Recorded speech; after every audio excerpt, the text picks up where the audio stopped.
Hi, I'm Whitney Jaynes. I'm 19 years old and currently staying at Somerset House. I'm going to first start off with before my addiction spiraled out of control. Most of my childhood was filled with fear and never being good enough, as I thought. While growing up, was raised by my loving, supportive mother who always took care of me, my older sister, and a father who lived in the same house as me, but I only saw him late at night. My mom and him would fight every single night. Mom would always put us first before she did. Mental abuse became the norm, and I made it a theme of my adult life. As I grew up, I was bullied about me cutting myself and always being labeled as the Jaynes family. Most of the town I lived in hated my mom, me, and my sister because of the lies that were spread about us. Nobody knew what happened behind closed doors. I had a lot of anger built up inside me, and I never knew how to control it or even identify my feelings because I was raised to not show them. I got into my first real relationship at the age of 15. The guy I had started dating was 18 at the time, and boy, did I fall head over heels for this guy. The beginning was great, isn't it always? Suddenly I saw his true colors, and he started to control every aspect of my life. He put me down and physically hurt me on many occasions. Growing up, I never knew who I truly was and had other people tell me. By him telling me what I was, it made me feel important to him and that he truly cared. I slowly stopped going home and lost all of my friends. I then decided to basically live with him, and the abuse came worse. He got me to think about smoking pot, and I finally did it. I watched him and his friends smoke, and I noticed it made them so much happier and lighter, and realizing how I was searching for something that made me content with my life. But really, I had a hole inside me that was eating me away.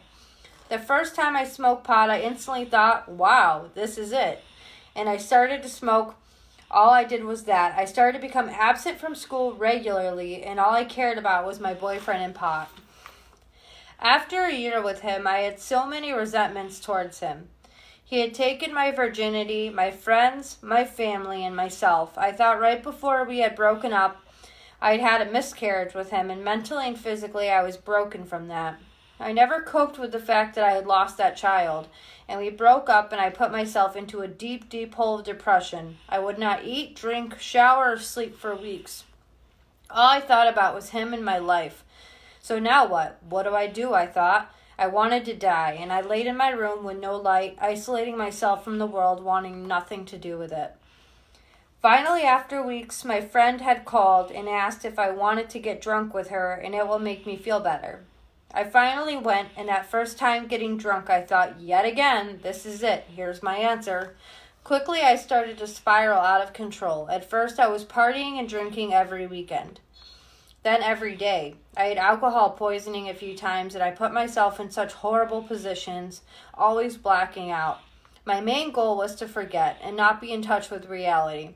I'm 16 at this time. My friends would steal her dad's oxys, and she got me to do one, and I felt intimidated with the feeling it gave me. It took all my anxiety away, and I felt like I could do anything and be content finally. Gradually, I went from popping them to snorting them, taking 20 to 40 of them at a time. I couldn't go to school without them, or I would be absent and not do a damn thing at all. I started finding different pills to take. I wanted to take them all. My group of friends would always get high and just chill.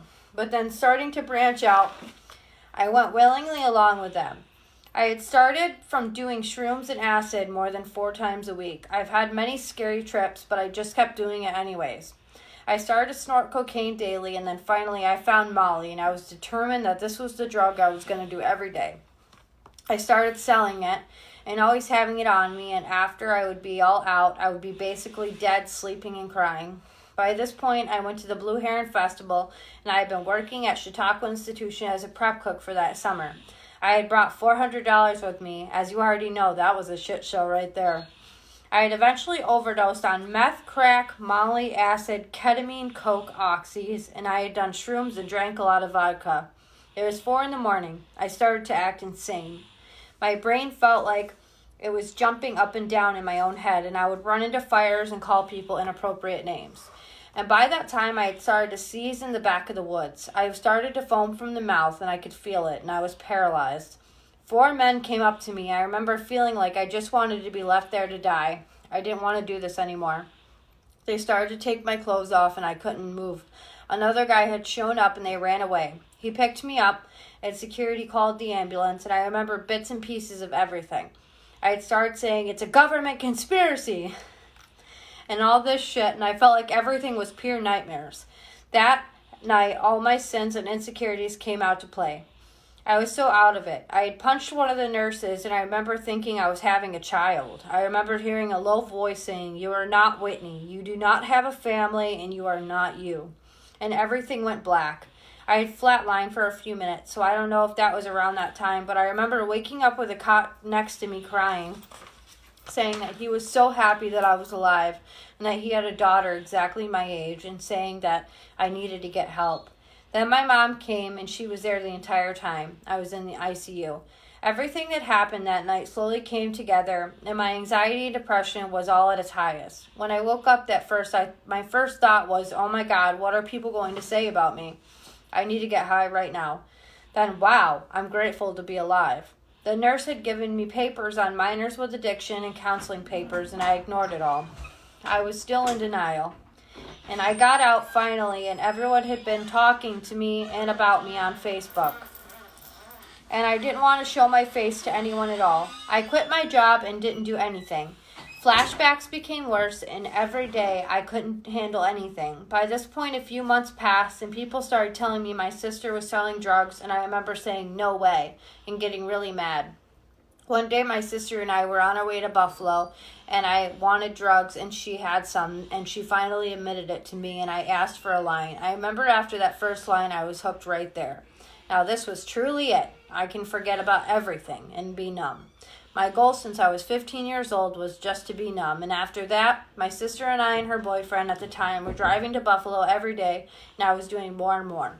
I had started dating a guy when I started to do heroin, and I tried to keep it a secret. I fell in love very fast. I was in love with him, but as I got more into the relationship, I began to love heroin more than anything else. I started to ditch him, steal from him, started withdrawing, and he would obviously find out but accepted it. He then told me I needed help. I always agreed, but never did anything about it. He started to drink heavily and got into snorting other drugs, which I felt was my fault because my friend at the time was doing it, and I got him into it myself. I would get super high and we would constantly fight. One day he told me he was done with this, and I freaked out and slit my wrists, and his family called the hospital, and I was sent to a WCA hospital by an ambulance. I was taken out, but they didn't send me to CPAP, thank God. I got out and he forgave me, and we started dating again. Then about a month later, he told me that he couldn't be with me anymore, and I needed to get help from me. He moved to Alaska, and my addiction went downhill from there. My sister and her boyfriend went to Miami for rehab and started doing fentanyl and driving to Erie daily. My sister then came back, and we all started back again. I shot up for the first time with a guy that I met from Erie, and eventually we thought we could do whatever we wanted. We started doing fraud checks with all these different banks. My sister eventually had a warrant for her arrest and went to jail, bailed out. I used with her again, and then went back to jail. Her boyfriend got bailed out and asked me to take him to Rite Aid and to get dope. I agreed, and we went to the bathroom. He had overdosed, and the thing is, when I found him with his face in the toilet turning blue with a needle in his arm, I thought to myself, maybe his was better. So I took it out and decided to do the rest of it in the bathroom before I even helped him. That's the insanity of all this. I was so numb to the things that were normal for me. He had gotten on a stretcher, and my sister was calling the cell phone while in jail. I answered it, not really caring about her freaking out. After all this, I ended up getting arrested on some misdemeanor and felonies on October 9, 2016, and I sat in a holding center high as hell. I woke up sick as a dog. At this point, all I did was withdraw all night, sleep all day, and repeat. Same shit, different day, literally. I went on the blocks for a few days, sick as hell. I kept asking when I would be arraigned on my other charges, but nobody would tell me. I then went to the pod with my sister there, but I was put on double lock. I had to stay in my cell 24/7 till my TB shots came in. I remember sitting in the corner of my cell thinking, my drug dealer is going to change his number. Slowly, as a few days went by, I sat there thinking, okay, I'm 18 years old with some serious charges, and I'm very sick in jail. I may have a problem. I had to suffer and be in pain and be shown that there were consequences for my actions. I had to be forced to stop. This was my personal breaking point. I sat in the jail for about a month, signed up with drug court, and was sent to Renaissance campus for 5 months. I was extremely reserved, anxiety-ridden, fearful, withdrawn, and numb. It took me a while to even open up to my counselor. I slowly saw the compassion, love, and support in the meetings, and I stopped feeling so alone. I started to dig deep, real deep, and work the steps. I got sober supports at meetings, and I started to share and talk about things I thought only about in my head.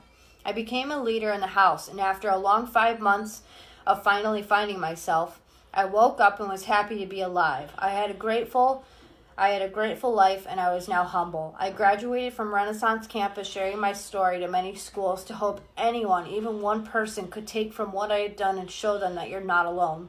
People do care. It is possible to be sober and content with yourself. I finally had a higher power. Before, the only thing I believed in was drugs. I went to Wendy's house, which is supportive living, for 2 months, and I had started to watch my roommate snort her medication and take many pills at once. I told her it was okay to do this until I had that first thought I could do it just once. That's when things went downhill again. I started abusing my medication and acting out, and I stopped going to my meetings. I quit going to groups and started isolating. I fully relapsed and ended up doing heroin and crack with my roommate for a 2-week binge. My talk was dirty. I went back to jail, and I was sent back to Renaissance campus again. The embarrassment, guilt, and shame was so real. I thought I didn't deserve recovery, and everyone was going to hate me and judge me. But right when I walked back in, everyone had open arms, and I finally felt that deep compassion, and I really, truly started to dig deep. That relapse made me realize how serious my addiction is and how I let my ego get the best of me. I was there for 2 months and sent to Somerset House. I had been here for over a month, and I had met many amazing people. The staff and my counselors are super supportive of me and have learned to help me with my independence and to keep myself busy. I can finally say I'm content where I'm at, and I'm grateful to be alive and everyone here to this day. Thank you.